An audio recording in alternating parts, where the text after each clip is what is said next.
तो पिछले एपिसोड में हमने देखा कि रे पेनबर सभी एफबीआई एजेंट्स के नाम डेथ नोट पर लिख देता है, बिना ये जाने कि वो सभी लोगों के डेथ वारंट पर साइन कर रहा है। लाइट रे पेनबर और बाकी एफबीआई एजेंट्स को मार देता है। चीफ यागमी और उसके सबऑर्डिनेट्स एट लास्ट एल से मिलने एल के रूम जाते हैं। अब आगे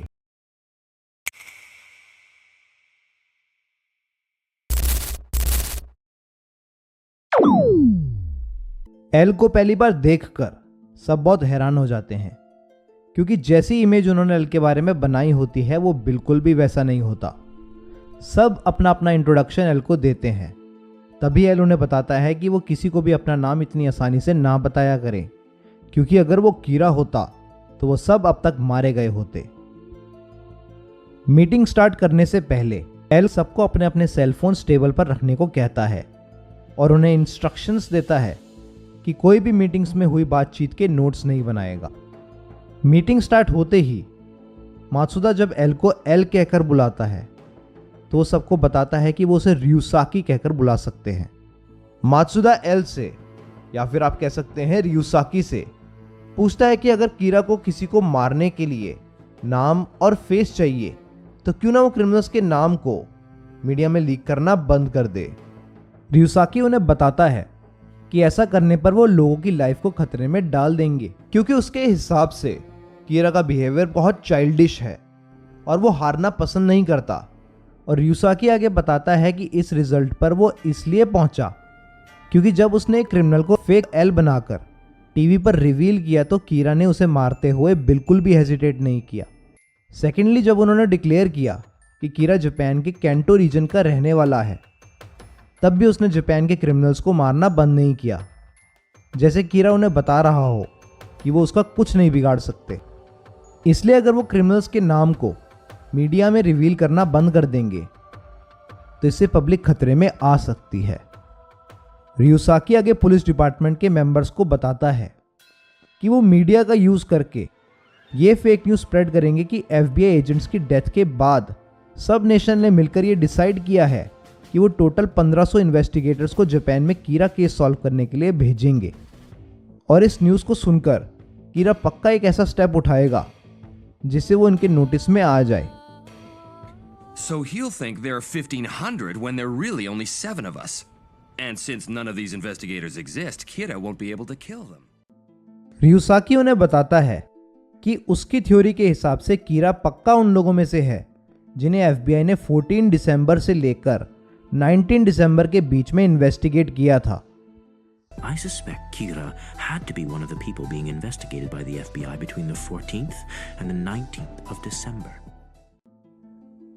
अब अगर आप लोगों को याद हो तो स्टोरी में पहले बताया गया था कि एफबीआई एजेंट्स को उन पुलिस डिपार्टमेंट के मेंबर्स के फैमिली के पीछे लगाया गया था जिनके पास कीरा केस से रिलेटेड सारी इंफॉर्मेशन थी। और इस बेस पर मात्सुदा खुश होकर बोलता है कि उन 5 डेज के अंदर पुलिस डिपार्टमेंट के ज़्यादा लोग नहीं थे जिन्हें इन्वेस्टिगेट किया गया था। रियुसाकी सबसे पूछता है कि क्या उससे किसी ने कुछ पूछना है, तो चीफ यागमी रियुसाकी से पूछते हैं कि क्योंकि उसने सबको अपना फेस दिखा दिया है तो इसका मतलब वो कीरा से बैटल हार चुका है।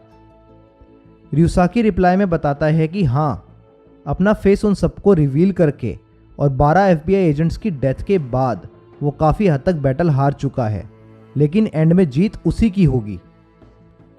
मीटिंग के ख़त्म होते ही रियुसाकी पुलिस डिपार्टमेंट के मेंबर्स को बोलता है कि वो जाने से पहले एक बार श्योर करना चाहता है कि उनमें से कोई कीरा तो नहीं है।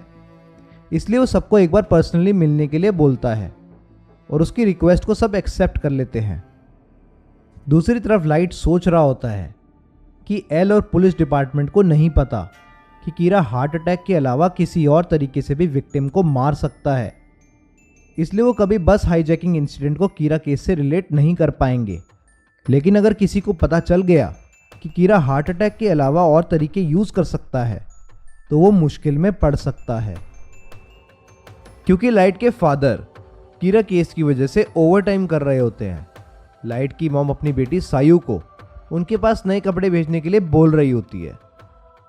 तभी लाइट बोलता है कि वो पुलिस हेडक्वार्टर जाके उन्हें कपड़े दे आएगा। लाइट वहां जाने से पहले डेथ नोट के एक पेज को फाड़कर अपनी पॉकेट में रख लेता है ताकि बाय चांस कोई प्रॉब्लम हो तो उस पेज का यूज कर सके। रे पेनबर की फियांसे, जो कि अभी भी कीरा केस को सॉल्व करने में लगी होती है, लाइट के हेडक्वार्टर पहुंचने से पहले वहां होती है और रिसेप्शनिस्ट को बताती है कि वो कीरा इन्वेस्टिगेशन में काम कर रहे किसी ऑफिसर से मिलना चाहती है क्योंकि उसके पास कीरा केस से रिलेटेड कुछ इंपॉर्टेंट इंफॉर्मेशन है, जिसे सुनकर लाइट थोड़ा घबरा जाता है। I have information relating to the Kira investigation. The Kira investigation? Light reception desk पर जाता है जहां रे पेनबर की फियांसे खड़ी होती है और अपने फादर के क्लोथ्स को रिसेप्शन पर रख देता है।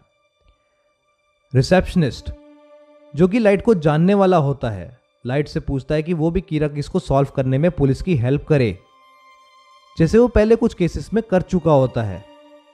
तो लाइट उसे बताता है कि अगर सब ठीक रहा तो वो कीरा को एल से पहले पकड़ लेगा, जिसे सुनकर रे पेनबर की फियांसे थोड़ी हैरान हो जाती है। रिसेप्शनिस्ट के रे पेनबर की फियांसे को यह बताने के बाद कि हेडक्वार्टर में उससे मिलने के लिए अभी कोई भी नहीं है, लाइट उससे इंफॉर्मेशन निकलवाने के लिए बात करने की कोशिश करता है और उसे बताता है कि अगर कोई भी इंपॉर्टेंट मैसेज अगर वो देना चाहती है तो वो उसे दे सकती है क्योंकि उसके फादर पुलिस डिपार्टमेंट के हेड हैं। वो दोनों हेडक्वार्टर से कीरा केस के बारे में बात करते हुए निकलते हैं और लाइट बड़ी चालाकी से उसे बात करते करते अपना नाम बताता है और बदले में उसका नाम पूछता है। वो लाइट को अपना नाम शोको माकी बताती है। रियूक उसका नाम सुन के बहुत हंसता है। My name's Shoko Maki. Miss Maki, right? Light उसे बात करते हुए बताता है कि उसके अकॉर्डिंग कीरा अपने विक्टिम्स के एक्शंस को भी कंट्रोल कर सकता है। तभी माकी बताती है कि वो भी काफी दिनों से यही सोच रही है और उसकी थ्योरी के हिसाब से कीरा हार्ट अटैक के अलावा और भी तरीके से विक्टिम को मार सकता है। और ये सुनकर लाइट बहुत घबरा जाता है और सोचने लगता है कि आखिर ये लेडी है कौन। बात करते करते वो लाइट को बताती है कि वो उसी एफबीआई एजेंट की फियांसे है जो कुछ दिन पहले बस हाईजैकिंग में मारा गया था और उसे पूरा विश्वास है कि उस बस में उसका फियांसे कीरा को मिला था। Ray Penber. यह सुनकर लाइट बड़ा घबरा जाता है। लाइट पूछता है कि उसे ऐसा क्यों लगता है कि उसका फियांसे बस में कीरा से मिला था। तो माँ की रिप्लाई में बताती है कि हाईजैकिंग के कुछ दिन बाद ही उसका फियांसे और बाकी एफबीआई एजेंट्स मारे गए थे और वो बस हाईजैकर जो उस कार एक्सीडेंट में मारा गया था वो भी उसी बस में चढ़ा था जिसमें उसका फियांसे था और ये कोई कोइंसिडेंस नहीं हो सकता। वो बताती है कि उसे लगता है कि कीरा ने बस हाईजैकिंग का इंसिडेंट प्लान करके उसके फियांसे से कांटेक्ट करने की कोशिश की थी ताकि वो उससे और बाकी एफबीआई एजेंट से छुटकारा पा सके। वो बताती है कि बस हाईजैकिंग वाली रात जब उसने अपने फियांसे से हाईजैकिंग की डिटेल्स मांगी थी तो उसने बताया था कि एक ऐसी सिचुएशन में फंसा था जब उसे अपनी आईडी किसी को दिखानी पड़ी थी और उसके हिसाब से वही आईडी देखने वाला कीरा है। माकी की बात पूरी होने के बाद लाइट ये सोचता है कि अगर माकी उसे मिलने से पहले पुलिस से मिली होती तो शायद वो पकड़ा जाता और अपने मन में कहता है कि शायद भगवान भी उसकी तरफ है। It seems there's a god on my side after all, and not just a god of death.